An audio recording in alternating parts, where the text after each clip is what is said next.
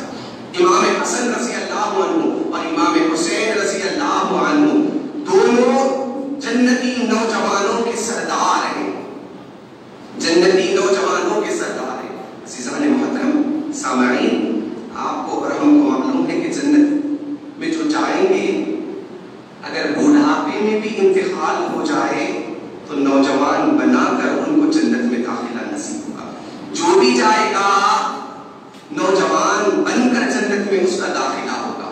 تو پتہ کیا چلا کہ جس کو بھی جنت ملنی ہے حسنین کریمین کی امامت اور سیادت اور قیادت میں جنت نصیب ہوگی، ان کے بغیر جنت میں داخلے کا کوئی تصور ہی نہیں ہے۔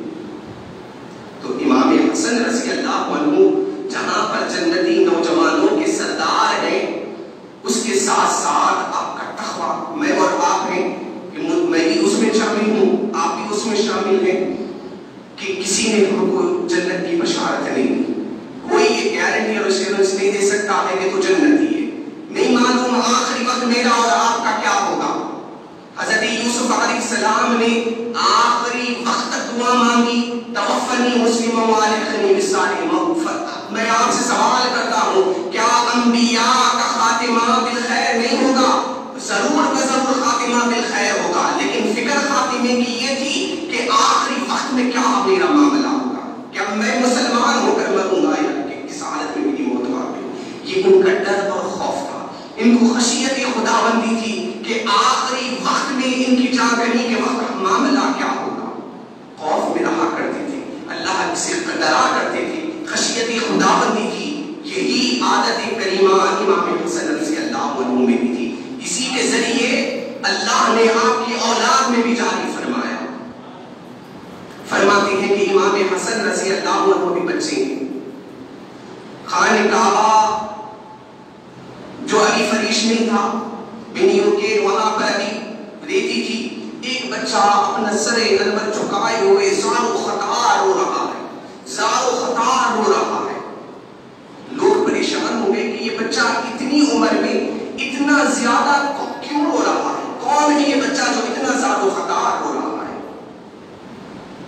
تو جب وہ بچے کو اٹھایا گیا تو دیکھ کر تمام محبوب اور پریشان ہو گئے کہ یہ بچہ معمولی بچہ نہ تھا بلکہ امام حسن رضی اللہ عنہ کی ذات بابر ہے۔ یہ وہی امام حسن ہے کہ جن کو اللہ کے حبیب نے نوجوان جنتیوں کے سردار فرمایا، لیکن خشیت خداوندی کا اندازہ کریں کہ آپ زار و خطار ہو رہے ہیں۔ لوگوں نے پوچھا کہ آپ کیوں ہو رہے ہیں؟ فرمایا آپ کی کو نسبت حضور سے، آپ کا کو تعلق حضور سے، اتنا رونا کیوں ہے؟ تو فرمایا آپ نسبت تو ہے لیکن عمل نہیں ہے کہ میں اللہ کی بارگاہ میں کیسے پیش ہوں۔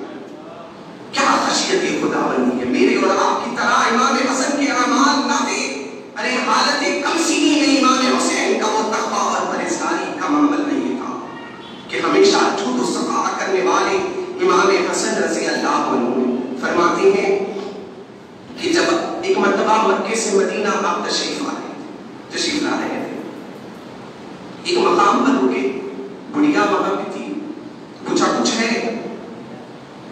تو کہا کچھ نہیں ہے، دودھ ہے، دودھ پیے۔ اس کے بعد فرمایا کچھ اور ہے؟ تو کہا کہ بکری کے علاوہ کچھ نہیں ہے۔ تو کہا کہ بکری کو ذبح کریں اور دعوت کریں۔ بکری ذبح کی گئی، اختصار سے عرض کر رہا ہوں، اور اس کے بعد تمام کھائے۔ فرماتے ہیں کہ وہ رخصت ہو گئے اور جاتے جاتے یہ کہا کہ ہم مدینے کے رہنے والے ہیں اور تم جب بھی مدینہ آؤ ہم سے ملے، ہم آپ کو کچھ نہ کچھ دے دیں گے۔ تو وہ چلے گئے۔ جب اس بڑھیا کے شوہر آئے تو کہا کہ تم ایک ناواقف اور نامعلوم لوگوں کے لیے اپنی بکری کو ذبح کر دیا۔ الغرض حالات بدل گئے، وہ بڑھیا پریشان ہو گئی، پریشانی میں مدینہ آئی۔ اب جب مدینہ پہنچی تو بڑی فاقہ کشی کا معاملہ تھا، بڑی جو ہے محتاجی تھی، پھرتے رہی مدینے کی گلیوں میں. ایک مرتبہ امام حسن نے ان کو دیکھ لیا. بڑھیا پہچان نہیں سکی تو وہ بڑھیا کو لے کر اپنے گھر تشریف ان کو لے کر آئے اور ضیافت فرمائی اور فرماتے ہیں کہ 1000 درہم اور کچھ بکریاں ان کو حوالے کی اور کہا کہ حسین کے پاس جانا اور کہنا کہ ہم نے تمہاری اس موقع پر ضیافت کی. خود کام نیک کا کیا اور اپنے بھائی کے پاس بھی بھیجا کہ تم بھی یہ عمل کریں. امام حسین نے بھی جو ہے دعوت کی اور بکریاں کے ساتھ ساتھ درہم ان کو نوازے اور اس کے ساتھ ساتھ آپ کے دوسرے بھائیوں سے بھی کہا. جب وہ بڑھیا جانے لگی تو مالدار بن کر مدینے سے نکلی کہ جو ایک مرتبہ اہل بیت اطہار کی ضیافت کرے خدا کی قسم وہ مالدار بن کر مدینے سے نکلتا ہے. تو آپ اندازہ کریں کہ یہ سخی گھرانہ تھا, یہ نوازنے والا گھرانہ تھا, یہ ہمیشہ جود و سخا کرنے والے تھے. آقا کی ذات جود و سخا کرنے والی, یہی عادت اہل بیت اطہار میں تھی. واہ کیا جود و کرم ہے شہبت تیرا, نہیں سنتا ہی نہیں مانگنے والا تیرا. فرماتے ہیں کہ حاتم طائی بہت بڑا سخی تھا, بہت بڑا سخی داتا تھا. حسن کا بھی ذکر ہوگا, حسن کے نانا کا بھی ذکر ہوگا, امام حسن رضی اللہ عنہ کا بھی ذکر ہوگا اور حضور پاک کا بھی ذکر ہوگا. فرماتے ہیں کہ حاتم طائی بڑا جود و سخا کرنے والا, بڑا جود و سخا, بڑی جو ہے جود و سخا کیا کرتا, داد و دہش اور بڑا نوازا کرتا تھا. فرماتے ہیں کہ ایک صحابی سے حاتم طائی کی بیٹی نے کہا کہ حاتم طائی اتنا جود و سخا کرتا تھا کہ 9 دروازے تھے اور 9 دروازے سے لوگوں کو دیا کرتا. ایک شخص آیا اور مانگنے لگا تو ایک دروازے سے حاتم طائی نے دے دیا, پھر بھیج بدلا, لباس تبدیل کیا, دوسرے دروازے سے آیا اور دوسرے دروازے سے بھی اس کو دے دیا, تیسرے دروازے سے آیا پھر دے دیا. حاتم طائی پہچان گئے لیکن پھر بھی دے رہے ہیں. الغرض جتنے دروازے سے تھے وہ تمام دروازوں سے وہ آیا اور اس کو دیتے گئے اور کبھی منع نہیں کیا. کیا تمہارے نبی بھی ایسے ہیں؟ تو قربان جائے صحابی کے اس ایمان پر. فرمایا میرے آقا کا وہ در ہے کہ جہاں پر کوئی ایک دروازے سے آئے اس کو اتنا دیتے ہیں کہ کوئی دوسرے دروازے سے مانگنے کی عادت ہی نہیں رہتی. اتنا عطا کرتے ہیں, اتنا عطا کرتے ہیں کہ ایک ہی دروازے سے سمیٹ بھر کر تو چلا جاتا ہے, مانگنے کی ضرورت نہیں ہوتی. اتنا میرے آقا کا فرمان, کبھی لا سنا ہی نہیں میرے آقا کی زبان سے. اتنا حضور عطا فرمان, اتنا حضور عطا فرمان. حضرت امام حسن کا ذکر چل رہا تھا. امام حسن رضی اللہ عنہ نے 2 بڑی مسلمانوں کی جماعت میں آپ نے صلح فرمائی اور جو قتل و غارت بھی ہونے والی تھی, آپس میں رقابت بڑھنے والی تھی, آپس میں خون ریزیاں ہونے کا امکان تھا, امام حسن رضی اللہ عنہ نے اس کو روک دیا. فرماتے ہیں کہ جب کوئی قربانی دیتا ہے, اپنے آپ پر جب نثاری کرتا ہے, اپنے عہدے کو چھوڑتا ہے, کچھ قربانیاں دیتا ہے تو اللہ اس کی قربانی کی لاج رکھتا ہے, اس کو بسا اوقات دنیا میں ہی عطا فرماتا ہے یا پھر آنے والی نسلوں کو عطا فرما دیتا ہے. آپ کو معلوم ہے کہ سورہ کہف آپ نے پڑھا ہوگا, بہت طویل واقعہ ہے حضرت موسیٰ اور حضرت خضر علیہ السلام کا. حضرت موسیٰ اور حضرت خضر کا طویل واقعہ ذکر کرنا نہیں چاہتا موضوع کے لحاظ سے کہ ایک دیوار گر گئی اور دیوار گرتے گرتے گر رہی تھی تو خضر علیہ السلام نے اس دیوار کو اٹھا دیا. موسیٰ علیہ السلام کو حکمت سمجھ میں نہیں آئی کہ یہ کیا معاملہ ہے کہ کبھی آپ نے اچھے خاصے بچے کو مار دیا, کبھی کشتی میں سوار ڈال دیا, ہر جگہ نقصان کیا, لیکن ایک موقع پر دیوار کو صحیح کھڑا کر دیا. پوچھا وہ طویل واقعہ نہیں چلتا, پڑھے سنے کہا یہ موضوع کے لحاظ سے کہ فرمایا کہ آخر میں پوری وجہ پوچھی کہ موسیٰ علیہ السلام نے کہ بتا دیں آپ معاملہ کیا ہے. فَأُنَبِّئُكَ کہ میں بتا دوں گا آپ کو. اس کے بعد کہا کہ وَأَمَّا الْجِدَارُ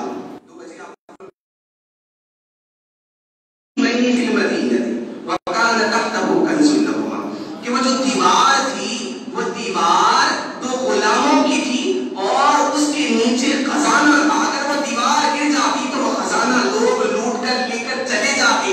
وَكَانَ أَبُوهُمَا صَالِحًا, اور ان دونوں کا باپ نیک تھا, باپ نیک اللہ اس نیکی کی برکت ان کی نسلوں میں جاری فرما دیتا ہے۔ نعرے تکبیر، نعرے رسالت۔ تو العزم نیکی اگر کوئی بات کرتا ہے تو اللہ نسلوں میں اس کو بتا دیتا ہے۔ امام حسن نے اپنی خلافت کو امیر معاویہ رضی اللہ عنہ کے حوالے فرما دیا۔ جب امیر معاویہ رضی اللہ عنہ کے حوالے کیا تو فرماتے ہیں شارحین حدیث، اللہ نے آپ کی اس ادا کو ایسا قبول کیا کہ جب قرب قیامت ہوگا امام مہدی رضی اللہ عنہ جب آئیں گے تو امام حسن کی نسل میں اللہ پیدا فرمائے گا۔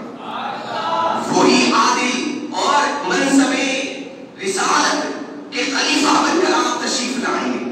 آپ وہ ہوں گے کہ جو خلفائے راشدین نے جس طریقے سے خلافت کی اس طریقے سے خلافت کریں گے، عدل و انصاف کے پیکر ہوں گے اور ایک ہی نہر پر بھیڑ اور بکری دونوں ایک ساتھ پانی پئیں گے۔ تو دیکھیں امام حسن نے قربانی دی، اپنا منصب امیر معاویہ کو عطا کیا تو اللہ نے آپ کی نسل میں حضرت امام مہدی کو پیدا فرمایا۔ اب کسی اور کو زیب نہیں دیتا کہ ان بڑوں کے درمیان کلام کریں، یہ جو ہے کسی کے بارے میں سب کچھ ختم کرے، کسی صحابی کے بارے میں جو ہے زبان درازی کرے۔ ہمارے اسلاف نے اس بات سے منع کیا ہے۔ ہم وہ ہیں کہ جو صحابہ کو بھی مانتے ہیں اور اہل بیت اطہار کو بھی مانتے ہیں۔ میں ہر تقریر میں کہتا ہوں ہم دیوانے آقا کے ہیں۔ ہم نے ابو بکر کو پہچانا تو حضور کے صدقے پہچانا، عمر کو پہچانا تو حضور کے صدقے پہچانا، عثمان کو پہچانا تو حضور کے صدقے پہچانا، علی کو پہچانا تو حضور کے صدقے پہچانا، حسنین کریمین کو پہچانا تو حضور کے صدقے پہچانا۔ چچا ابو لہب بھی تھا لیکن ہم نے اس کو نہیں پہچانا، اس کو مردود کیا، اس لیے کیا کہ وہ آخر کو نہیں پہچانا تھا، ہم تجھ کو بھی نہیں پہچانتے۔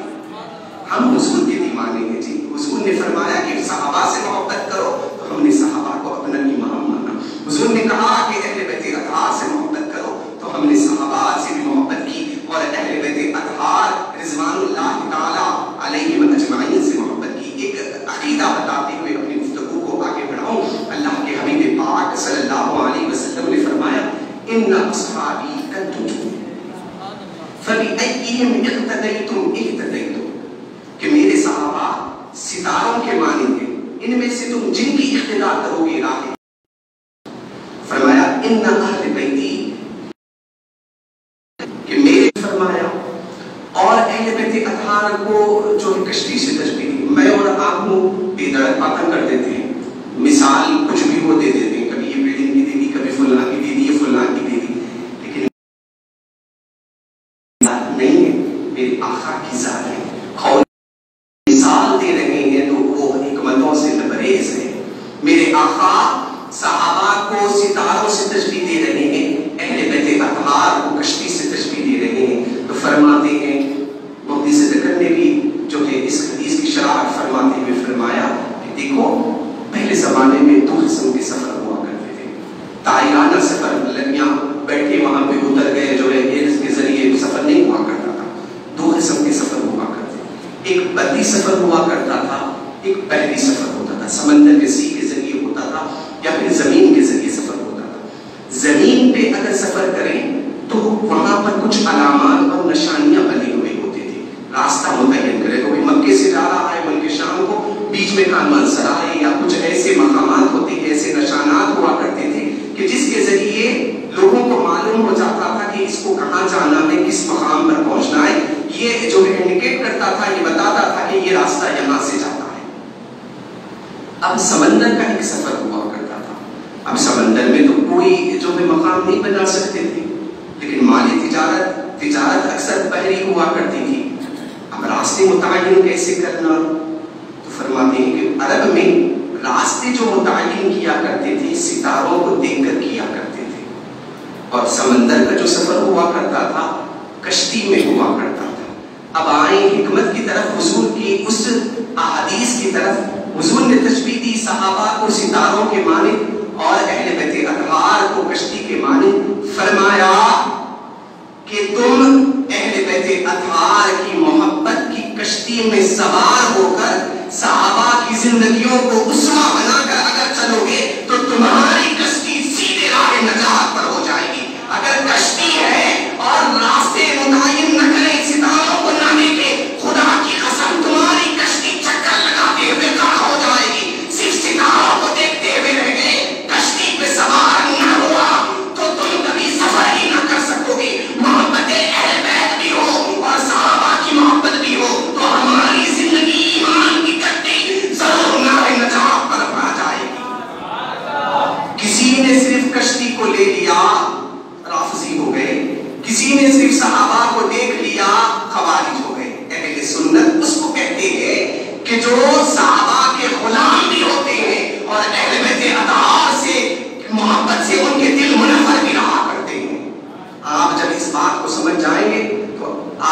ہمیشہ اہل سنت والجماعت پر تم استقامت سے رہو گے، لاکھ فتنے اٹھیں، لاکھ سازشیں ہو مسلمانوں میں انتشار و افتراق کی، ہرگز نہیں بھٹک پاؤ گے۔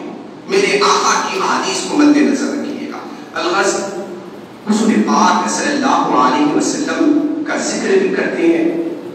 حضور پاک صلی اللہ علیہ وسلم کا میلاد، یہ بڑی سعادت کی بات ہے، یہ بڑی جو ہے، کیوں نہ حضور کا ذکر کریں۔ مجھے افسوس ہوتا ہے ان لوگوں پر کہ جو میلاد پر حضور کی آمد کے ذکر سے رکتے ہیں۔ ارے کون ہے وہ ذات جو راتوں میں اٹھ اٹھ کر امت کے لیے روتی ہے؟ ارے دیگر انبیاء نے امت کے لیے بددعائیں کی، میرے آقا راتوں میں اٹھ اٹھ کر امت کے لیے دعا فرما رہے ہیں۔ ارے جو کاہن اور ساحر کہہ رہے ہیں اللہ کے حبیب اس کی خیر کے لیے دعا فرما رہے ہیں۔ بدحسیں تم ان کی خاطر رات بھر رو رو کر آؤ۔ کون ہوگی ایسی ذات کہ جو راتوں میں اٹھ اٹھ کر امت کے لیے دعا کرتا ہو؟ میں ہمیشہ مثال دیا کرتا ہوں کہ میں اور آپ اگر کسی مقام اور کسی دکان سے سودا سلف خریدتے ہیں، کچھ ہمارے معاملات ہوتے ہیں، میں اور آپ کچھ کسی دکان پہ جاتے ہیں، روزانہ کی کرانہ جنرل اسٹور پہ آپ جاتے ہیں، وہاں پہ روزانہ کئی سال ہو گئے سودا سلف لینے۔ ایک دفعہ ایسا ہوا کہ اس نے تلخ گفتگو کر دی، بہت ہی سخت رویہ اختیار کر لیا۔ ایک مرتبہ سالوں کی ہماری جو بھی تجارت رہی، ان کے ساتھ معاملات رہے، ان کے ساتھ آپس میں معاملہ ہوتا رہا، ایک مرتبہ تلخ گفتگو کر دی تو ہم اور آپ یہ ہیں کہ اس کا چہرہ دیکھنا بھی گوارا نہیں کرتے۔ لیکن قربان جائے میرے نبی کی ذات بابرکت پر، راہوں پہ کانٹے بچھائے جا رہے ہیں، آقا ان کے لیے دعا فرما رہے ہیں۔ ارے کوئی ساحر کہہ رہا ہے، میں اور آپ ہیں، اگر میں یہاں پہ امامت کر رہا ہوں، اگر کوئی مجھے جو ہے کوئی گندا بات کہہ دے، خدا کی قسم میرا دل گوارا نہیں کرتا کہ میں وہ بات کو سنوں، مگر میرے آقا کی ذات امام الانبیاء ہونے کے بعد بھی کوئی آپ کو ساحر کہہ رہا ہے، لیکن آقا اس کے لیے اٹھ کر دعا فرما رہے ہیں۔ آپ وہ ہیں کہ کوئی کائن کہہ رہا ہے، اس کے لیے خیر کی دعائیں فرما رہے ہیں۔ کیا طائف کا میدان ہماری نظروں میں نہیں ہے کہ ہر طرف پتھروں سے کی بارش ہو رہی ہے؟ ارے ہر طرف آپ پر ظلم و زیادتی کے پہاڑ توڑے گئے۔ فرشتہ آ کر عرض کرتا ہے کہ یا رسول اللہ آپ حکم فرما دیں، ابھی ان دو پہاڑوں کو ملا دیں۔ حضور نے فرمایا کہ میں رحمت بنا کر بھیجا گیا ہوں، آپ ان کے لیے بھی رحمت کی دعا فرما رہے ہیں کہ یہ ایمان نہ لائیں، لیکن اب میرا ایمان ہے کہ ان کی آنے والی نسلیں ایمان لے کر آئیں۔ یہ کون ہے؟ میرے حبیب پاک صلی اللہ علیہ وسلم۔ کیا زمانہ تھا حضور کی آمد سے قبل، حضور کی قدم رنجائی سے قبل، حضور کی تشریف آوری کے سے قبل۔ ارے انسان تو تھے لیکن انسانیت ان میں نہ تھی۔ کعبہ تو تھا، میں کہتا ہوں کعبے کو عظمت جو ملی میرے آقا کی تشریف آوری کے صدقے ملی ہے۔ ارے کعبہ تو تھا لیکن برہنہ طواف کیا جاتا تھا۔ ارے صفا مروہ بھی تھا لیکن کوئی عظمت اس کی نہ جانتا تھا۔ صفا پہ ایک بت نصب تھا، مروہ پہ ایک بت نصب تھا، اس کی عظمت اور ان بتوں کی عظمت کے خاطر، اس کو پوجنے کی خاطر صفا مروہ کے درمیان دوڑا کریا کرتے تھے۔ ارے آپس میں قتل و غارت گری ان میں عام، زناکاری ان میں عام، شراب نوشی ان میں عام، آپس میں قتل و غارت گری کرنا۔ انسان تو تھے لیکن کوئی انسانیت ان میں نہ تھی۔ میرے حبیب کی قدم رنجائی ہوئی، ارے انسان کو انسان بنایا میرے نبی کی ذات نے۔ کعبے کو عظمت ملی میرے نبی کی ذات سے، صفا کو عظمت ملی میرے نبی کی ذات سے، مروہ کو عظمت ملی میرے نبی کی ذات سے۔ میرے آقا آئے، انسان اپنے آپ کو پہچانا۔ ارے انسان تو انسان، میرے نبی کی قدم رنجائی کی برکت رہی، خدا کو پہچانا، میرے نبی کے صدقے پہچانا، میرے نبی کے صدقے پہچانا۔ حضرت ابو بکر صدیق رضی اللہ عنہ سے پوچھا گیا، ابو بکر تم اللہ سے زیادہ محبت کرتے ہو یا حضور سے محبت کرتے ہو؟ اب اگر آج کا کوئی وسوسے پیدا کرنے والا اور اسلاف سے بھٹکا ہوا، طریقے سے بھٹکا ہوا اگر یہ سنتا تو کہتا کہ یہ سوال ہی مشرکوں والا ہے، یہ نئی بدعت والا سوال، یہ کیا کر دیا، یہ سوال ہی غلط ہے، اس پہ ہی اعتراض ہوتے ہیں۔ پوچھا ابو بکر سے کہ ابو بکر تم اللہ سے زیادہ محبت کرتے ہو یا حضور سے محبت کرتے ہو؟ کہا کہ حضور سے محبت کرتا ہوں۔ پوچھا کیوں؟ تو کہا کہ اللہ لا یزال ولم یزل، اللہ ابد الآباد سے ہے اور ہمیشہ ہمیشہ رہنے والا ہے. لیکن ہم تاریکیوں کے اندھیرے میں تھے, اللہ کو بھی نہیں جانتے تھے. اللہ کا اللہ کو پہچانا, اللہ سے معرفت کرائی, حضور نے کرائی. جس نے اللہ کی معرفت کرائی وہ حضور ہوئے. تو حضور کی محبت سب سے زیادہ ہے. جن کے صدقے اللہ کی معرفت ہوئی ہے, جن کے صدقے اللہ کا علم ہوا ہے, وہ نبی مکرم صلی اللہ علیہ وسلم کی ذات بابر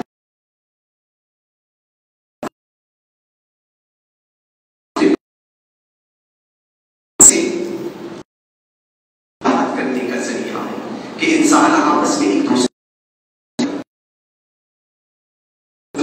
غارت گیری کرنا یہ ان میں عام تھا. ایک واقعہ میرے ذہن کو آگے بڑھاؤں. اس میں آپ جب تشریف لائے سوائے ہر کوئی پہچانتا